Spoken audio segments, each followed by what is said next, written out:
नमस्कार दर्शक बंधु आपण समस्त को ओडिशा तंत्रज्ञान को हार्दिक स्वागत। आज ये वीडियो रे गोटे छोट प्रयोग दबाक जाऊँगी जार प्रयोग करी जड़े रोगमुक्त हो पार। मनीषर शरीर रोगर गोटे मेसीन कहले चले। मनीषर शरीर रे समय सह अनेक रोग उत्पन्न हुए, अनेक रोग भल हुए, आउ किछि रोग भल हुए नाही। से भली रोग को असाध्य रोग बोली कहा जाए। असाध्य रोग साधारणतः चारिटा कारणरू उत्पन्न हुए। पूर्वजन्मकृत कौन विशेष दोष किंबा पाप जोगु सृष्टि हुए। द्वितीय कारण कौन अभिशाप जोगु सृष्टि हुए। तृतीय कारण होउची तंत्र प्रयोग जोगु सृष्टि हुए। चतुर्थ कारण होउची वास्तु दोष जोगु सृष्टि हुए। देखा जाए साधारणतः मनुष्य शरीर रे चारिटी कारण पई का ही रोग उत्पन्न हुए।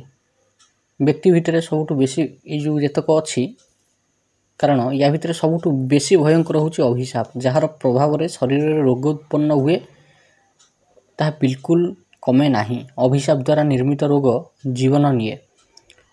गोटे जन्म नुहे अनेक जन्म पर्यंत ही दोष गुड़ाए, अनेक जन्म पर्यंत ही रोग मनीषर प्राण निये। गोटे उदाहरण दउची, जे मानक कुंडलीर षष्ठ घरे शनिकर राशि रे बृहस्पति बसी थांते और बृहस्पति महादशा चली थाए, से महादशा भितरे मनीष को श्वासकाश रोग एमिति धरिव जे से रोग कदापि भल हेबो नाही। काहेकि कारण पूर्वजन्म रे से भली मनीष कोनोसी जीव को जल रे बुड़ेइकरी हत्या करि थाए। तारी अभिशाप स्वरूप ताकू 5 जन्म किंबा 7 जन्म पर्यंत श्वासकाश रोग रे मृत्यु होबार अभिशाप मिली थाए। ठीक सेमतिया मंगल केतु एकत्र जेबे कुंडलीर लग्न घरे किंबा अष्टम घरे बसी थांती, सेतबेले व्यक्ति को भीषण मलकंटक रोग होबार, पाइल्स रोग होबार संभावना थाए किंबा गला संबंधी एमिति रोग होबार थाए जार ऑपरेशन बारंबार करने को पड़े। जो लोक पूर्वजन्म रे कंसई थाए, अनेक जीवों को हत्या करि थाए, मांस बिक्री करे, से भली लोक को एमते अभिशाप जनित रोग मिले। आहुरी भी अनेक ग्रह कॉम्बिनेशन अछि जहा द्वारा रोग निर्णय करा जाए। काली जने सब्सक्राइबर सान भाईर जातक देखुथिले, से पठैथिले तांको कहिबा कथा जे तांको सान भाई रो मुंड दोष रही, से पागलक भली होउची, यार किछि प्रतिकार कहंतु। से पिलार कुंडली जेबे देखिली, लग्न कुंडली रे एमिति कोनोसी ग्रहंकर कॉम्बिनेशन नथिला जहार फलस्वरूप व्यक्ति को पागलामी रोग हेइची बोली जणा पड़िबो। आउ टिके भीतर को खोली तड़िकी देखिला बेलू, एनालिसिस कला बेलू जणा पड़ला कि नवमांस कुंडली रे बुध शनि राहु एकत्र होइकरी बसी थाले। राहुंकर दृष्टि लग्न घर को पड़ुथबा बेले राहु महादशा चलीथिला कर्कट लग्नर कुंडली। चंद्र सप्तम घरे बसी थिले आ सूर्य लग्न घरे बसी थिले। एमितिरे जेबे भी सूर्य चंद्र आमना सामना थिबे सप्तम घरे लग्न घरे, ए जोग को पूर्णिमा जोग बोली कहती। काहेकि सूर्य देवतांकर प्रभाव जेतेबेले अन्य ग्रह उपरे पड़े, से ग्रह तांको ठारू टिके अधिक डिस्टेंस रे थाए, तबे से ग्रह उदय होई जाए। जेतेबेले गोटे ग्रह उदय हुए सेतेबेले हाँ ध्यान देवे कौन, सूर्य देवता पछरे थेबे, ग्रह तांको ठारू आगे रे थेबे। से भलिया क्षेत्र रे से ग्रह सूर्यंकर रश्मि द्वारा उदय हो जाती। उदय हेले कौन ना उच्च ग्रहंक भलिया फल दियंती। से कॉन्सेप्ट क्लियर। एठी कर्कट लग्नर कुंडली चंद्र सप्तम घरे बसते आउ सूर्य लग्न घरे बसते। एमितिरे जेबे भी सूर्य चंद्र आमना सामना थिबे जोग को पूर्णिमा जोग बोली कहती। बुध द्वादश घरे 16 राशि रे मिथुन घरे बसी थे, हेले जेउठी पूर्णिमा जोग सृष्टि होउची सेठी निहाती शुभ फल प्राप्ति होबा कथा, किंतु हो नाही। काहेकि से कुंडली को जेबे भला आगे एनालिसिस करली जना पड़िला जे सर्प मारिथिबा कारणरू सर्प दोष लागिची। चतुर्थ घरे गुरु चांडाल दोष, अर्थात पूर्वजन्म रे सर्प हुंका जो स्थान रे थिला, से स्थान रे सर्प को निर्मम भाव रे हत्या करिकरी से स्थान रे निजे घर निर्माण करिसंती एवं संपत्ति प्राप्ति पाइका परवर्ती समय निजर गुरुतुल्य लोकंकर मध्य हत्या करिसंती। केवल सेतिकी नुहे, सर्प हत्या जोगु से स्थान रे से घर बनै पार नथले, कोनोसी ब्राह्मण किंबा तांत्रिक को डाकिगिरी से स्थानर जो समस्या अच्छी से समस्या को सी हटेइबे। हटेई सारिबा पर से जो लोक हटेइची ताकू मध्य भस्मासुर भलिया मारदेले। फलस्वरूप वर्तमान जन्म रे मुंड दोष धरिची। हेले कुंडली को भलर एनालिसिस करिया परे ही जना पड़िला कि पिलाटी पूर्णतः पागल नुहे, बरम अर्ध पागल, अपस्मार रोग रे भयंकर भाव पीड़ित।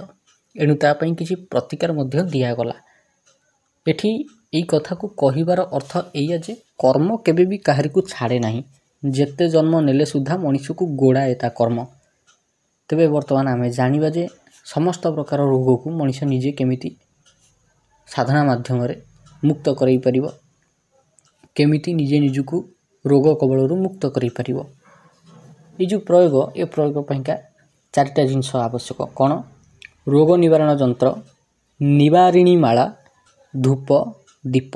ଏଇ 4ଟା ଜିନିଷ ହିଁ ଆବଶ୍ୟକ, ଆଉ କିଛି ବିଶେଷ ଦରକାର ନାହିଁ।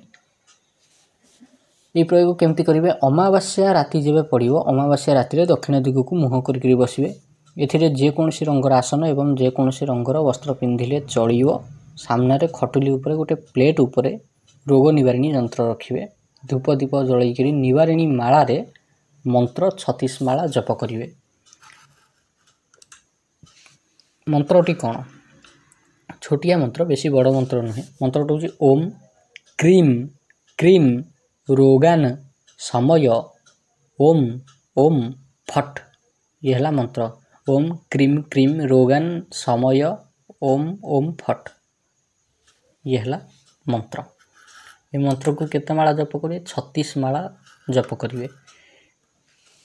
21 ଦିନ ପର୍ଯ୍ୟନ୍ତ এই ମନ୍ତ୍ରକୁ 36 ମାଳା ଲେଖାଏଁ ଜପ କରିବେ। ଯେଉଁ ଜାଗାରେ ଯନ୍ତ୍ର ଥୁଆ ହେଇଛି ସେଇ ଜାଗାରେ ଯନ୍ତ୍ର ସେମିତି ରହିବ। ମନ୍ତ୍ର ଜପ କେବଳ ଧୂପ ଦୀପ ଲଗେଇକିରି ମାଳାଟିକୁ ଧରିକିରି କରିବେ। ନିବାରିଣୀ ମାଳାକୁ ଧରିକିରି ମନ୍ତ୍ର ଜପ ପରେ ମାଳାଟିକୁ ଯନ୍ତ୍ର ପାଖରେ ରଖିଦେବେ ପ୍ଲେଟ୍ ଉପରେ। ପୁଣି ଆଗାମୀ ଦିନ ଧୂପ ଦୀପ ଜଳେଇକିରି ପୁଣି ମାଳାଟିକୁ ଧରିକିରି ମନ୍ତ୍ର ଜପ କରିବେ। ଠିକ୍ 21 ଦିନ ମନ୍ତ୍ର ଜପ ଶେଷ ହେବା ପରେ 22ତମ ଦିନ ନେଇକିରି ଗୋଟିଏ ଶିବ ମନ୍ଦିରରେ ଯନ୍ତ୍ରଟିକୁ ରଖିଦେଇକିରି ଆସିବେ। ଯେଉଁ ମାଳାରେ ମନ୍ତ୍ର ଜପ କରିଥିଲେ ସେଇ ମାଳାଟିକୁ ଗଳାରେ ପିନ୍ଧି ନେବେ। ଦେଖିବେ କିଛି ଦିନ ଭିତରେ ଶରୀରରେ ଉତ୍ପନ୍ନ ହେଉଥିବା ସମସ୍ତ ରୋଗ ଧୀରେ ଧୀରେ ଭଲ ହେବାକୁ ଲାଗିବ। ଏଇଟା ଗୋଟେ ପରୀକ୍ଷିତ ପ୍ରୟୋଗ। ଏହି ପ୍ରୟୋଗ ଦ୍ୱାରା ଜଣଙ୍କର